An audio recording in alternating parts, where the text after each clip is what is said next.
but nobody is going home from Philadelphia today other than the Celtics to go play another game.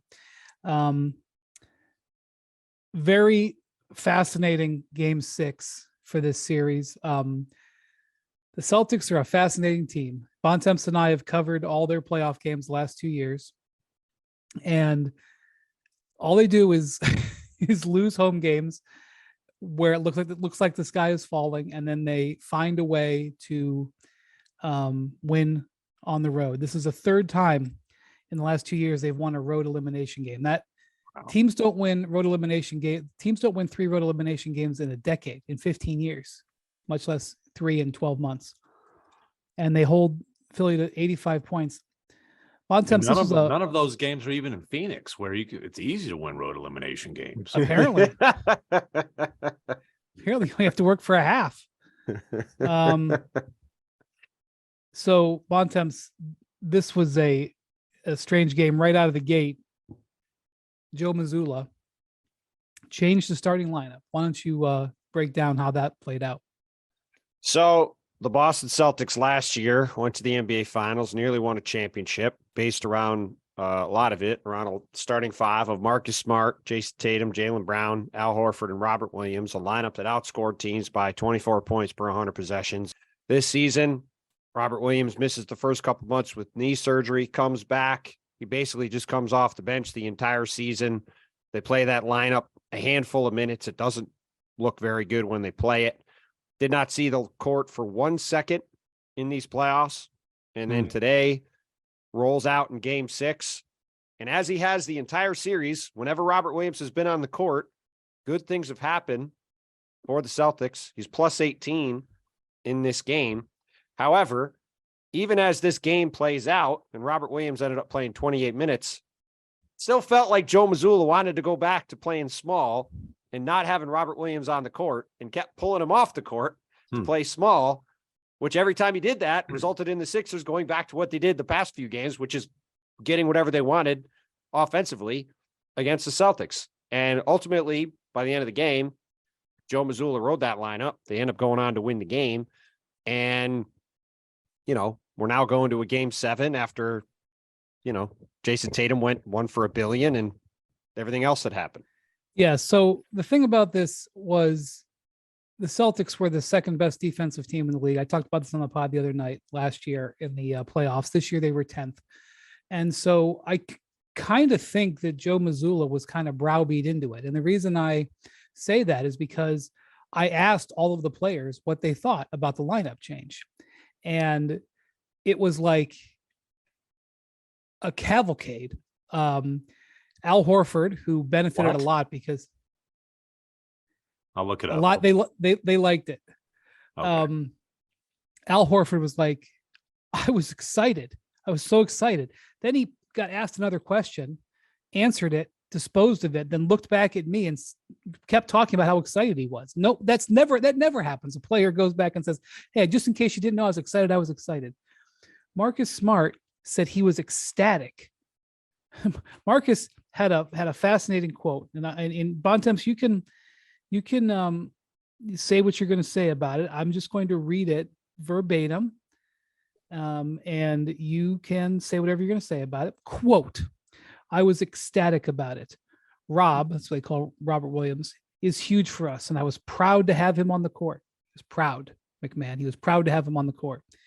And that just goes to show you that Joe is learning just like all of us. I know he's been killed a lot, rightfully so. He said rightfully so? Well, this is again. We're not done with the quote. Okay, go on.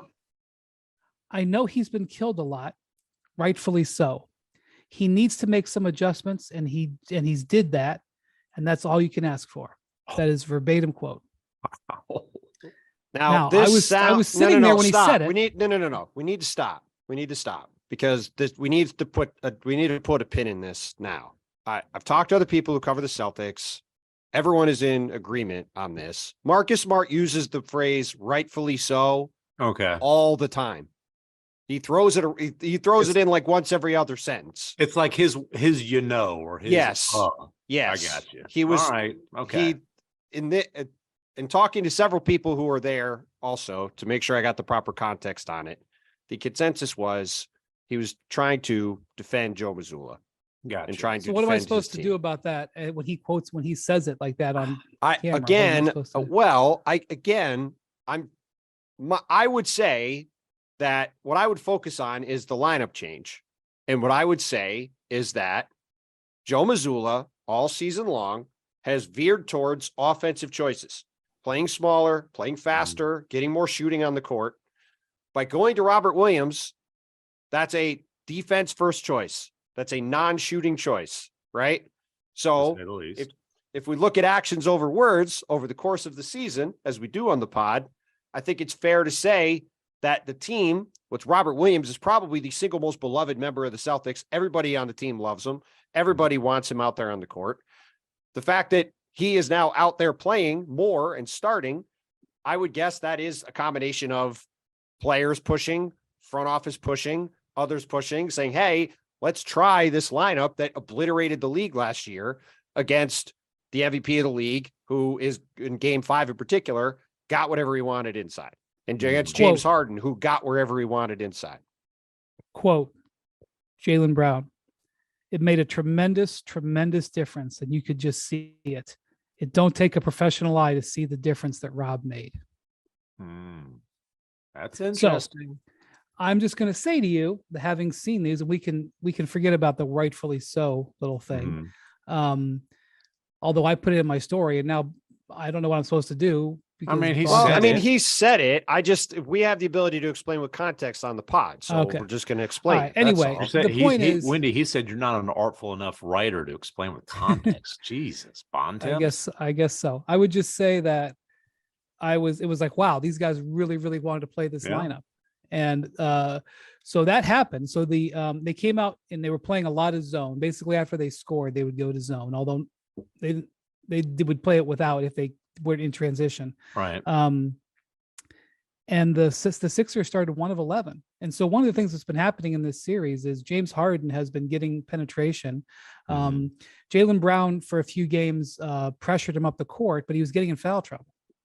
And so they said, okay, we're going to, instead of stopping him at the point of attack, we're just going to block the lane.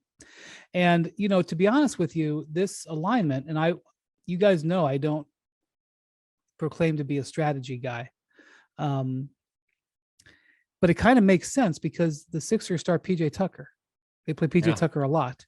And so that's easy to put Robert Williams on PJ Tucker and then just leave him. Because safety. He did make a couple of threes tonight, but I think he was he was 2 for 7 from 3, which you will live with that. Totally. This is exactly why Robert Williams should have been on the court in the final moments of game 4 when they had Al Horford guarding PJ Tucker on the opposite side of the court. They should have had Al Horford guarding Embiid there, had PJ Tucker on the opposite side, or had Robert Williams on the opposite side to come over and help there. It's the exact same situation. And it did make a huge difference. I mean, look, in this game tonight, Joel Embiid and Tyrese Maxey combined to go 19 for 39. Not great. Scored 52 points between them.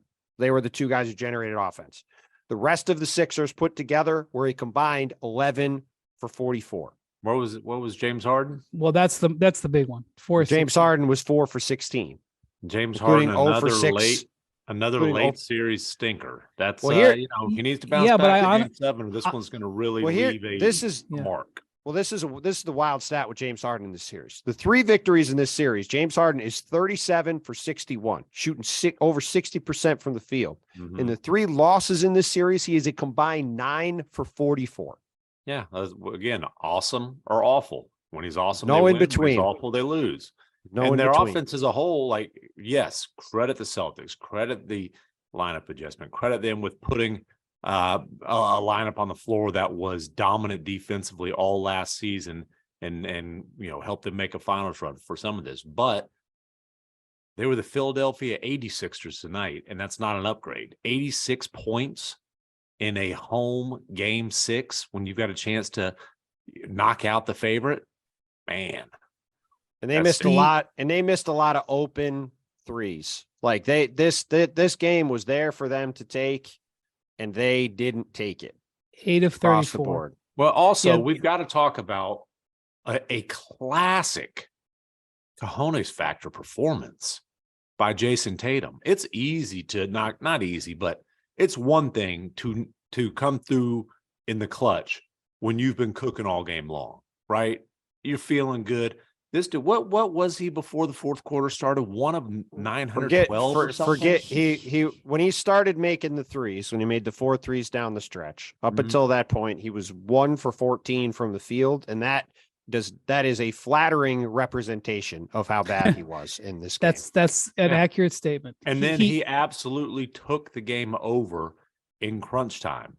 But so here's the thing. And then after the game, I love what he said to Cassidy, and you guys might have the quote in front of you, but I do. Go ahead, Wendy. So let me just set the scene just real quick here. He's 1 of 14. There are times where he couldn't stand up, slipping. Like he fell down like over his own 2 feet, like 3 times in the first half. There was one point where he got isolated on George Niang. And like he tried like 3 or 4 times to get by him. He couldn't get by George's Niang. It was really insulting the minivan there, Brian. Well, listen, no, he's not named the minivan because he's nimble. Yeah. So, here's what I'm thinking. This guy got all NBA yesterday, and everywhere across, NBA media was reported. Yeah, Jason Tatum is now eligible for $318 million extension. And I'm thinking, my God, they're going to go out and he's going to be, 3 for 17. And his teammates were all coming up to him and everything. But like, I don't know. I don't know if he wanted to hear it. By the way, the environment in this arena tonight, Tim, I thought it was absolutely spectacular. It was awesome. But here's the thing. And you're right. I'm not done. He ain't done, and it's his podcast. Just hush for a minute. It is his spot. Okay. That is true. So after going 1 of 14, he makes 4 or 5 3-pointers down the stretch. He scores 16 points in the fourth quarter, going up against the double big lineup that the way the Celtics, it's called around the Celtics, Horford and Robert Williams down the stretch. The Sixers score 13 points. Tatum 16, Sixers 13 in the fourth quarter. Joel Embiid takes his last shot of the game, not his last make, takes his last shot with 4 minutes to go. Doesn't shoot again after that. Okay.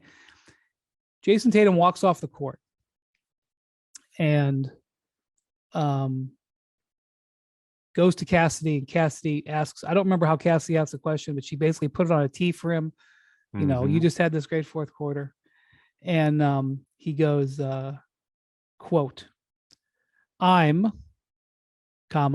humbly, one of the best basketball players in the world. It's true. And so after the game, I said to him, I go, Jason, this is going to be a post-game interview that will be remembered for some time. Would you like to talk a little bit about that? Would you like to either pull back or go further into it? And he went further into it. And he said that I truly believe that. And, it's easy to tell yourself that when you got 40 points. But I think it shows character when you can tell yourself that when you've only hit one shot and things aren't going your way. Yeah. You got to be the same person, have the same morals. It takes cojones. Cojones is what it takes. The same character up and down. Doesn't waver. Jason Tatum should be thanking Malcolm Brogdon and Derek White, and especially Marcus Smart, who was had an excellent game. And he should be thanking the Philadelphia 76ers because, yes, he hit these shots down the stretch of the game, but the Sixers scored 3 points in the final 6 minutes. Their offense completely disintegrated. There wasn't even really anything the Celtics were doing on defense. They just weren't running anything. It was just kind of wander down and jack up a 3. At the beginning of the fourth quarter, they had several chances to put the game away early. Tyrese Maxey took a ridiculous step back 3 right off the bat that was nowhere near close. Like Philadelphia had this game on a tee and just completely botched it in the fourth quarter. And after the game, the Sixers said all this, they said it was a make or miss league. We missed shots. We're going to be good on Sunday. Like they said all the right things. The mood actually was pretty good. It was the kind of mood where you're in the locker room and you're thinking, well, this team's either going to come out and play great on Sunday or they're going to get absolutely demolished and lose by 30 because they're just kind of like, yeah, we're in good shape after the way this ended. But it's just the crowd was incredible. The Sixers had it right there. And then, the fact that their offense completely shut down for that whole fourth quarter, it gave Tatum the opportunity to make up for just what was a horrific first 42, 43, 44 minutes. And to his credit, he banged home those 2 threes in a row to put him up 4. And, the rest was history from there. Well, as Jackson, with all his wisdom, just put in the group chat, clutch time scoring Tatum 9, Sixers 1. The Sixers didn't make a field goal. Point singular. So Jason Tatum committed a clear path foul with 5:57 to go in the fourth quarter. Tyrese Maxey had 2 free throws. By the way, this is one of the worst officiated games in the history of the league. It was horrendous. This crew did a horrendous job for both teams the whole game. It was David Guthrie, Ed Malloy, and Curtis Blair. It was a horrendous Guthrie game. gave a terrible pool report the other day. I'm glad he had a crap game. Well, known as Ref Bay, right? Wasn't he Ref Bay in the bubble? What? Oh, Ref? I have Ref never Bay. heard this. I've never heard. Okay, fine. Look it up, Jackson. Look it up. I will look this up later. Get back to the Sixers. Anyway, there was a very strange moment with this clear path foul where Joel Embiid took 2 free throws. Then they went and reviewed it, realized that Tyrese Maxey should have shot the free throws, then sent Tyrese Maxey to the free throw line where he had to shoot 2 free throws again to get the same 2 points. You're missing a key element. There had been like 4 possessions. Oh, that's right. The game had gone on from there then too, and then they went back and reviewed it. It was a complete debacle. There was a clear path foul on Maxey. They reviewed that. Then they said, okay, it was a clear path foul. Embiid shot free throws, made them both, reflected on the scoreboard. A bunch of stuff happens. Then they do another review. And I have to assume that when they did the other review and they got back on the horn with the replay center, they were like, hey guys, last time we talked after we said that was a clear path foul, you guys let Embiid go to the thing. This could potentially be a problem. So why did Embiid I know we're going to have egg. I know we're going to have egg on our face, but let's have Max. That was the thing, McMahon. It was a correctable error because they had the wrong guy shoot the free throws. So they then sent the right guy to shoot the free throws. This was just a microcosm of how poorly the game. And Maxey inflate that PPG. Well, he just thought it was a technical. I think he just thought it was like technical fouls. But anyway, Embiid took his last field goal attempt to win. With 4 minutes to go. 3:56, I think. How does that happen? Well, again, their offense down. So this is what I was going to say. So Maxey takes these free throws. They're up 2, 5:57 to go. They scored 1 point on a Tyrese Maxey free throw, 1 for 2 at the line for the next 5.5 minutes. They had a meaningless Jaden Springer jumper with 20 seconds to go or bucket. Yeah, that ruined all the stats. That's the only other points they scored in the final 6 minutes of the game. And their 11 straight shots. And their offense was reprehensible. I just don't understand how Embiid doesn't get a shot up. Well, that's the MVP of the league. Well, that's the thing. Okay. Well, first off, it's because Doc Rivers has been extending his minutes little by little each game. And I don't know if it makes a difference at the end. The second thing is they were basically playing zone or effectively zone because Robert Williams was standing in there. Whether it was actually the zone or not, effectively did it. And they couldn't get the ball into where they needed to get it. And they would drive in there, get all jumbled up, get stymied, and then they would throw the ball back out to Harden. Harden kept like 3 times, 1 possession, 3 times. Harden had the ball thrown back out to him. And it was, he eventually just ran out of time. So I have to assume, Bontemps, that they're going to go with this lineup on Sunday. And if they advance, they might have to keep going with it, even if Joe Mazzulla doesn't want to play. Well, I mean, look, I've been waiting for them to play this lineup for months because it was the dominant lineup in the league last year. And they just, this entire season, they've basically gone away from the identity they had last year. And in some respects, I get it because like Derek White's really good. And if you're starting him, like he's a really good player. But, this lineup was so good last year and just was utterly dominated for large stretches of time. When Robert Williams is on the court, he's one of the most fearsome shot blockers in the whole league, flying over from the weak side. It just makes sense to me that you would have him on the court a lot more. And if you have him coming off the bench, he can only really play 15 minutes or so, because if you're going to basically swap him out with Al Horford, now Horford's starting. One of your best players is then only playing 15 minutes a game. Tonight he played 28 and was plus 18. So I suspect this is, if they win game 7, I'm sure they'll start this lineup again. And if they win game 7, I suspect they're going to be starting it going forward too. I do want to defend Embiid a little bit though. Nikola Jokic did not take a shot in the last 5 minutes and 15 seconds of the game tonight. Now, he did grab a rebound, his 10th. Well, there you go. For a triple double. Here we go. He's been waiting to say this. 257 remaining. His 10th rebound with 257 remaining when they were up. I'd have to look it up. I think they were up 97. A trillion. Yeah. Well, MacMahon, the other thing, excuse me, sir. Nikola Jokic does not care about any stats. He doesn't care about any awards. He doesn't even know where his MVP trophies are. Don't you know this? I've heard. The man did average a 30-something point triple double during this series. Not bad. And I'll say this: it didn't matter if DeAndre Ayton played tonight or not. Nope. He was kicking DeAndre Ayton's ass up and down the floor this whole series. But anyways, all right, let's put a bow on this. The only thing I was going to say about to go back to Embiid in the fourth quarter, he was 3 for 6 in the fourth quarter. The rest of the Sixers were 2 for 14.